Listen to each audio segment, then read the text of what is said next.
Out of reflex, I looked at the time only to see that it was a little before the closing of the stock market at 5:30. That meant I'd apparently been working for roughly 6 hours straight. When I turned around, I was faced with a young female accountant, holding documents and wearing an embarrassed expression. A timid-looking girl who reminded me of Chris nervous as he started talking. Oh, she's kind of sweet. Excuse me, about a protection contract from a Schweizer investment. I effectively glanced at Marco, thinking it might be bad news, but the following words were something unexpected. Are those figures incorrect? Huh, they're correct, at least as far as I know. Why? Well, I was wondering how many insurance policies have been sold for that kind of money. Yeah, we've had that discussion amongst us in our office, too. We were wondering about why the protection to these risky products would go for so cheap. Because of that, you bought them? Like I said, they were cheap. My reply left her mouth wide open in bewilderment, before she nodded like a puppet whose string had been cut. 2 million more worth of protection, bought at 0.82% interest rate. If protected securities would go bankrupt, I would receive 200 million more. The payment will be carried out as stated in the contract. However, from outsider's perspective, the bet probably seemed incomprehensible. Add the interest rates and the amount of money. The very accumulation of all those incomprehensible things had led to a situation. What happened? Well, I was wondering if I wouldn't be able to go help them over there. But is that because of that? Marco followed my line of sight looking where that girl was sitting before hesitantly saying, are you saying that because she looks like Chris? I laughed unintentionally. It was a good thing Marco was on my side, I thought. That's not it. Well, maybe a little. And why are you saying that? Realise that even if I sent us the data about the underlying assets of the securities, you aren't asking for an estimation of securities. How are you planning to calculate something with an unknown origin? Well, we're going to use that many models like we did with derivatives and... Wait, huh? See, Mark had realised what we were saying was odd. Did you always notice that? We're using the ones made by Bull Stairs, right? But that's... They've been proven to be basically useless, right? After all, they'd lost a bet they insisted was perfectly safe thanks to their tools. What's the doctor's opinion on the matter? I had looked at him, so the seat was vacant. I wasn't sure how long that had been the case, but he was sick after all. Still, I needed someone else's opinion about this. Right as I thought that, a bell suddenly rang loudly. It's time! As we covered our ears against the noise, Seisha made her entrance along with some of her subordinates. Alright, please go with what you've done. I'm going to make a draft proposal for negotiations after summing them up and correcting them. Here, here, and here. Quickly, everyone started collecting memo pads and like. And our own things were no exception. The only difference in treatment between different groups are people present here whether or not Seisha winked at them or not. Oh, scary. I was so worried about the market values now I didn't even feel like checking. So basically, that'll be it for now. Go grab a bite and make sure you replenish your energy for the next round. With that, her group left. The atmosphere suddenly grew heavy. Marco took out his tablet with vigour and checked with stock prices. Yesterday, Bull Stairs' closing price diminished by half. It was reaching the limit down at 28 mores. It seems the stock market is aware of their predicament. It's definitely going to keep declining tomorrow as well. Is this really going to be troublesome? During the first quarter of the year, the net worth was around 30 mores per share. Since shares basically represented the ownership of a company, if the company were to issue 100 shares, that meant buying one you would own 1% of it. As such, it was impossible to estimate the value of assets using net worth of shares. So, 30 mores. How much do you think it'll be? I'm not sure how the value of assets will vary, but if things are going, I would say it's about 14.5. Half by its book value, that's harsh. From now on, protection and the slump of real estate are probably going to affect the market, which is going to damage people's trust. On top of that, a fair number of clients have left, so earnings commissions will probably decrease as well. But I still think the reduction of shares value by half is too steep if I manage to stay in the black. Their book value reduced by half, but was equivalent to being able to buy a 100 bill for 50. However, things weren't as straightforward as real life. Let's imagine a cardboard box filled with 10,100 more bills. If you read the box, you can see there are indeed 10,100 more bills. However, the bottom of the box was sopping wet to a point of dripping. A burning smell was coming from the top. Since the lid was closed, it was impossible to check the contents. Now then, how much money would you get from that box? That's basically what his example was about. That's still better than going bankrupt, isn't it? Well, I guess so. Leaving that aside, should we go get something to eat? Huh? What, you're not hungry? Apparently surprised by my question, Marco mumbled something. Huh? As I tilted my head in confusion, Marco shrugged as he replied. No, it's not that, I just thought it was surprising coming from you. What was? I gave it some thought before laughing bitterly when I realised what I was talking about. You mean the whole unrequited love thing? I thought you'd be more type to overthink it. Well, I can't really deny that. As I walked out, Marco obediently followed me. He stayed silent for a bit before walking faster to catch up with me and ask, so, how'd it go? Nothing happened. That's not me trying to dodge a topic. As I came out of government building, we headed for Clapton Square. I'll give him all my accounts to Barton. He got a card key for exchange. His contract with Hagan has been terminated, as per agreement. And what? After that, I briefly talked to her. Marco kept staring at my face. Seemed like, just like Eleanor, he had no intention to let me avoid a topic. It was probably out of concern. It was a bold-faced lie if he were to say he had no interest in this. Knowing else, I was put to ease about a few things. Then... It's merely a relief of not having any insults, invectives, or curses thrown at me, though. It was just like she no longer had interest in me. Like she might have hated and resented me before, but it's all like of a past now. That kind of feeling. Knowing else, it didn't seem like she was doing all that to take revenge on me by snatching away all my money. That part wasn't done on purpose, and somehow... Even though Mark was younger than me, I spoke to him as though he was really my age. That's kind of a relief. Isn't that stupid? I paid 10 billion more for that. Even though I laughed when I said that, I also felt a bit like crying. My pride as his boss was probably the only thing keeping that from happening. It's something important to you. He said that kindly.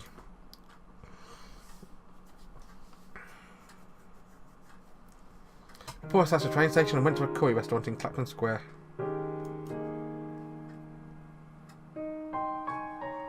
Not only was it informal and tasty, but spicy food would help me wake up. I finally understood why Sorrow and Chris liked this place. Still, I wonder what I was planning on doing with so much money. Marco said he casually said that as he ate his curry. Naturally, he was curious about it. He said he wanted to take down Emerald Industries. Marco's hand stopped. Surprising, right? Yeah. Isn't Barton pretty wealthy himself? I'd say so. Why'd you ask? Because even with the money we'd won, he wouldn't be able to buy EI. Those words cut me unawares, but he was right. Our victory should have awarded us nearly 40 billion in theory. However, the aggregate market for EI was one figure higher, reaching over 200 billion. People in possession of shares from a company and its affiliates would definitely not let them go so easily. Hostile takeover would most likely fail. What was he planning on doing? Then I remembered what Hagana said. Even though their goals were the same, Barton's, she had no interest in EI. What the hell did that mean?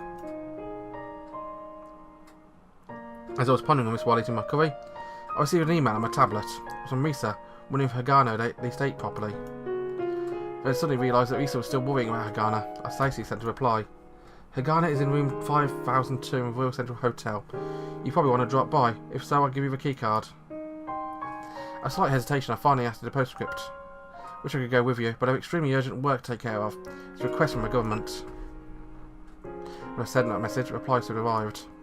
Does something happen? In any case, got it. I'll try to go. What name's she going by? Anna Haig. I could imagine Lisa half laughing at my reply. Well, you know. It would be nice if we came to an agreement smoothly for Stairs. I hope so too. If it's not, it's going to be troublesome. I then shut my curry, was left at my seat along with Marco. It was already done. I had some things I wanted to discuss with Wallace regarding the valuation of Bull's assets.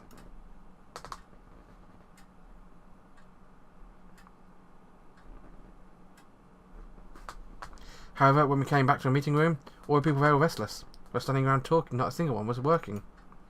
Marco and I exchanged glances, and when we asked about Wallace's whereabouts, we were pointed to Gazanica's office. When we headed there, secretary told us they were waiting for us, and we were led to the office.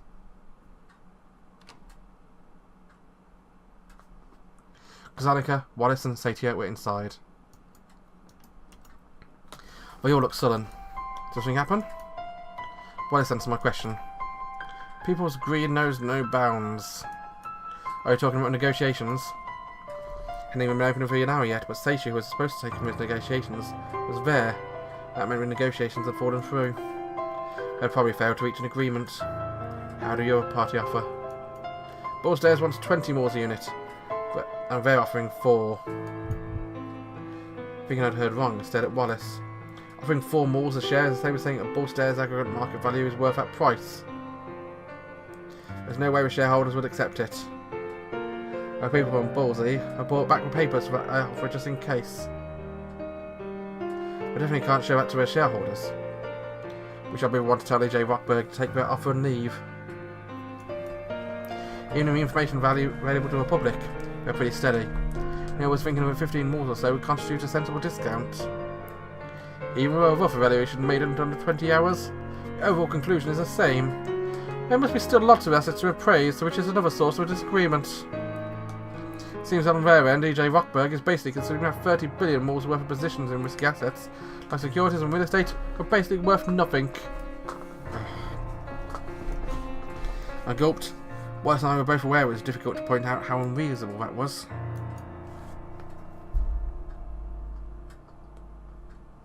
After all, we tried to get our hands on as much as protection as possible, thinking that the real estate market was going to collapse. Expecting its collapse while at the same time hoping that consequences wouldn't be too catastrophic wasn't coherent. I might have been feeling sympathetic towards Ballstairs, which was about to suffocate because of a bank run. Something basically akin to an accident. I shook my head and said something had been worrying me. Out of curiosity, how much has Bud evaluated their own assets at? When thinking about it since earlier, are we using mathematical tools that basically failed to do their calculations? Shatia shrugged her arms and crossed. One to answer me was Wallace, who absent-mindedly looked at something else.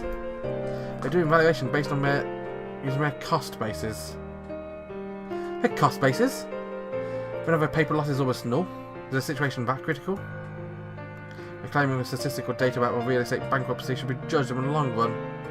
I see what we're trying to do, but you would include temporary loan bankruptcies and range of statistical data.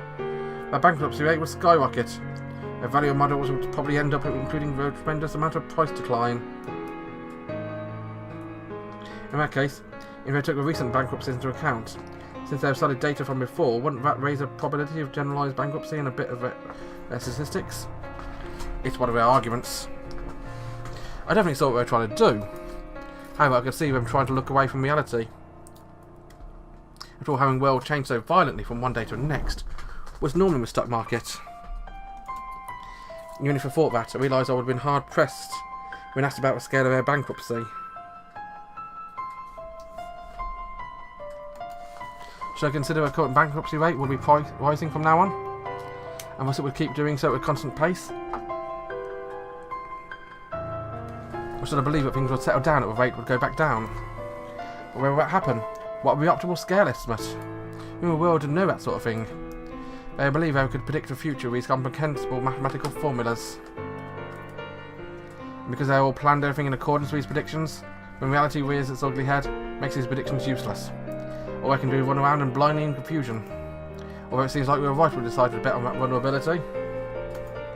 So basically, the buyer has a reason to act with the assumption risk assets are going bankrupt. Is that what you mean? Exactly. J. Rockberg also has a duty towards shareholders to protect the value of its own fund when it makes a purchase. Be it from an emotional, pragmatic point of view, Ballstairs probably couldn't accept being bought by Insinuity for the same price as the building where its headquarters was located. I can imagine shareholders preferring just to let the company sink, rather than knowing themselves to do that. If the offer was too low, it would be more profitable than just get money from liquidation. As for EJ Rockberg, the more they paid, the higher possibility of registering losses were.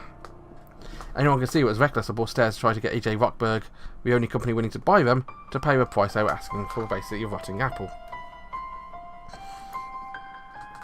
We won't intervene as long as you don't accept the obvious fact we're going to lose money over this. If they were told that, they would definitely protest. The only thing we could do was bring up the possibility of the lunar surface's economy collapsing. That was also harsh. After all, if Ballstairs were bought by an unfairly high price, the stock market would start worrying about a downturn, which would cause EJ Rockberg itself to waver. must make the recruitment issue even worse than it already was. Also, as a precedent for companies who had spent too much money on buying out pricey companies, only to end up throwing up undigested, collapsing and from exhaustion. And aren't we in a stalemate? Instead of that, Stacia's gaze shifted towards Kazanica. He was sitting at his desk, scratching his head in apparent disarray. Seeing him so perplexed, I was wondering whether or not we meant by expression working oneself to a bone. No, there might be a way to have a breakthrough. What is it? He looked at me. You. Me? I asked it before realisation hit me. Was he going to ask me to cough up the money I'd earned with my protections? However, I'd given that money to Barton. I thought about that before remembering Stacia was there. She would have known that option didn't exist. What could it be? Was I going to be sent to a negotiation table? But I wasn't specialised at M&A. Mergers and acquisitions.